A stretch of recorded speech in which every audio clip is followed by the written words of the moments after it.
And now, locals for lunch. And good afternoon. It is coming up on 6 minutes past 12 on this Friday. Locals for lunch. Paul Dickinson here. We've got the guys from The Quick Are the Dead in the house. Hey, how we doing? How's it going, guys? Pretty good. Good. How was the nice, lovely drive up to Neilsville today? Wet. Wet and wild. You got lost in Hatfield, so. That's easy to do. Yeah. That's a big one. Well, you guys, we're gonna find out all about The Quick Are the Dead. I always get teased about this question, but where did the name come from?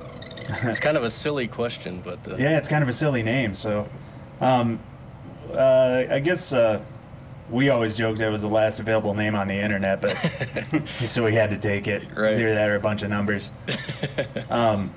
But no, I mean, kind of looking at it, I ran across an article a bunch of years ago that said in medieval times they used to use the word quick or quickening as awake or alive.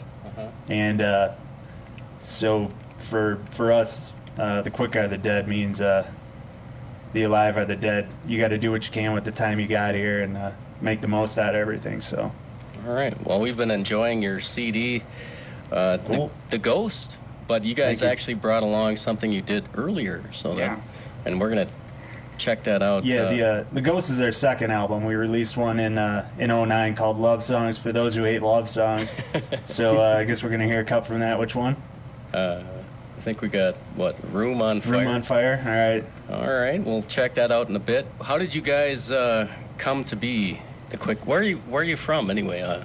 We're kind of based out of La Crosse, but that's mostly because where we live, there's nowhere to play. I mean, yeah, there's nothing. I live in Toma, Matt lives in New Lisbon, and Ed lives in Elroy, and there's just, there's no venues for original music down there. So we kind of got to convene out of La Crosse. So that's kind of where we call home base. So do you only play original music when you go out? Or? Yeah, for the most part. I mean, depending on the time slot, we can throw in a couple of covers if we got to cover like an hour and a half or 2 hours worth. But for the most part, we do all original.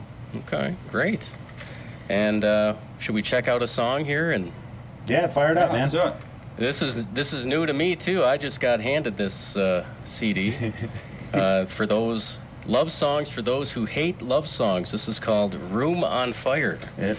We'll check it out now on Locals for Lunch. Here we go.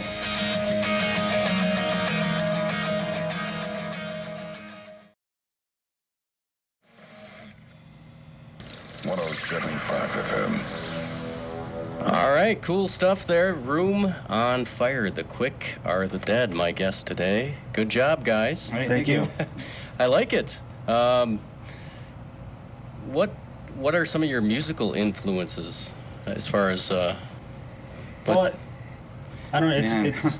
It's large and varied, but yeah, Guns N' Roses, Iron Maiden. Do people compare you to anybody, or you guys sound like so and so? Well, we always, it's different. It depends on who you talk to. Some people think we sound, they have like a Helmet influence, Foo Fighters, right? Alice in Chains, Iron Maiden. I mean, we kind of run the gamut when we talk to people. I mean, when it's just the three of us jamming in a room or whatever, we just sound like us. That's all we really know. So yeah, 3-piece band. We should introduce you guys too. Sure. Mm-hmm. We got Mark. Yep. Mark is the guitarist and vocalist. That is correct. And you are? I'm Matt. Matt Skinner. Matt Skinner. And bassist. I'm Ed, and I play drums. All right. A rockin' 3-piece. Yeah, everything we do really revolves around what Ed brings too. So yeah, I mean, he's a powerhouse. Right. Okay. And now you recorded that at a studio. What do you call it? I own a small studio in Toma called HPJ Studios. Okay. And we've done a couple of different things there. The latest one that we did was our brand new record called The Ghost, which is available on cdbaby.com. Shameless self-promotion. Cool. Also on Amazon, iTunes. You can check it out pretty much anywhere you can get music on the internet. It should be available. If it isn't, send us an email and we'll set them straight. But yeah, we recorded at HPJ, and getting a good sound there. Oh, thank you. Yeah.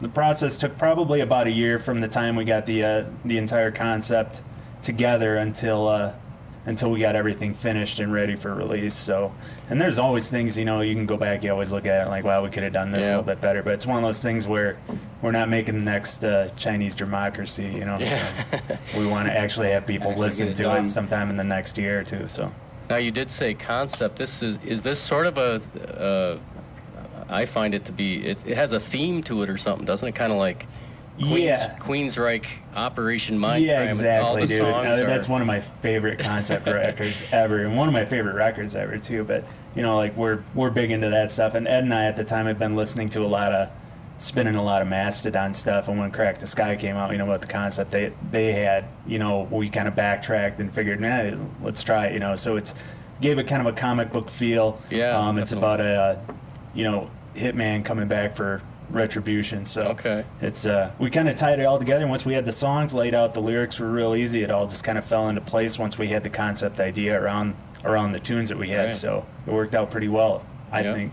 Hopefully everybody else does too. Definitely the artwork, it has that comic book kind of feel. Yeah, and if I could, I'd like to plug Carrie Campanelle. She did the artwork for the album. You can find her at carriecampanelle.com.